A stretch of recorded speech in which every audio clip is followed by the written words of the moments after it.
We're now joined by Abbas Aslani, who is a senior research fellow at the Center of Middle East Strategic Studies and joins us live now. Abbas Aslani, thanks very much for talking to us this evening. Now, what are the options in front of Iran in the context of retaliation? We know that there are targets within the Middle East and West Asia that Iran could very well actually target, but in tangible terms, what are its options?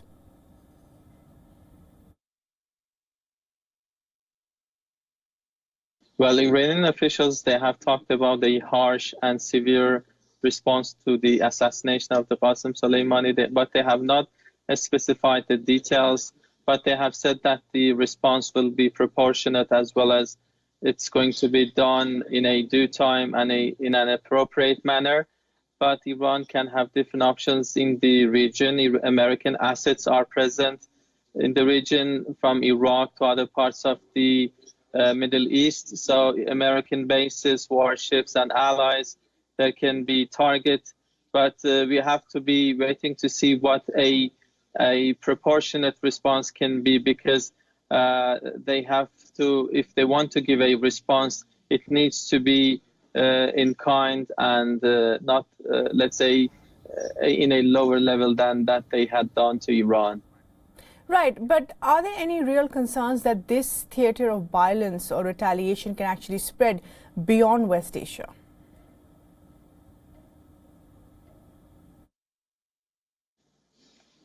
Well, the thing that the Americans have done, it will have repercussions and consequences for the region. I think for themselves, even they will have challenges to remain in the region. When it comes to the presence of the American forces in Iraq, I think they will be facing problems in order to convince Iraqis to remain in the country.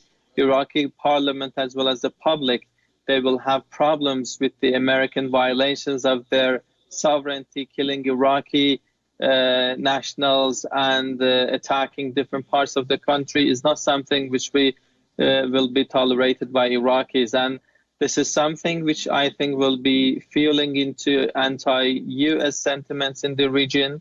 When it comes to Iran, I think Qasem Soleimani was a public national figure, and a revenge has become a national demand from the Iranian side. And this has fueled into anti-US sentiments in the country. And I think this is not just limited to Iran and Iraq and other parts of the region, which is majority, they are Muslims. They will not like these policies of the United States, which is trying to impose its interest to the region.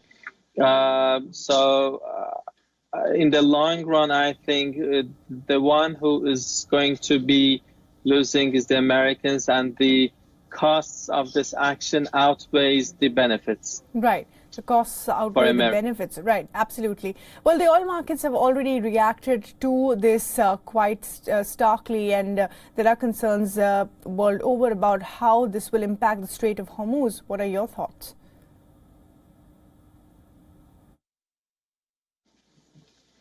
When it comes to a conflict between Iran and the United States, one of the issues and options which is being discussed vis-a-vis in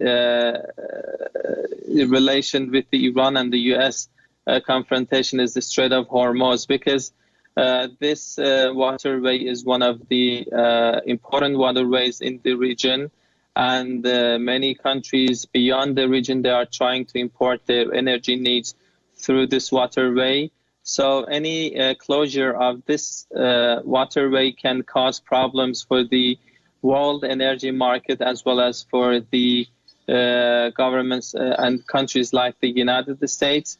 So this can be one of the options, but at the moment I don't see this is happening, because this can be done in a level that we might be seeing any direct military conflict between Iran and the United States. And short of that, I don't see that this closure will happen.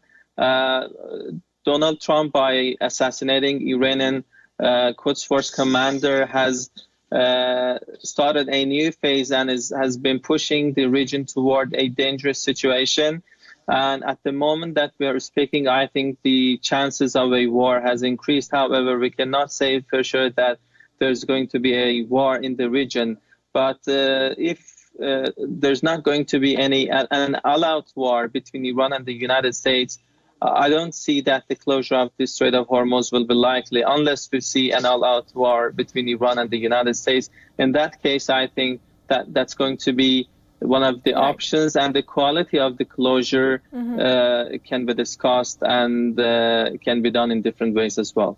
Right, absolutely. Abbas Aslani, thanks very much indeed for joining us and sharing your thoughts. So.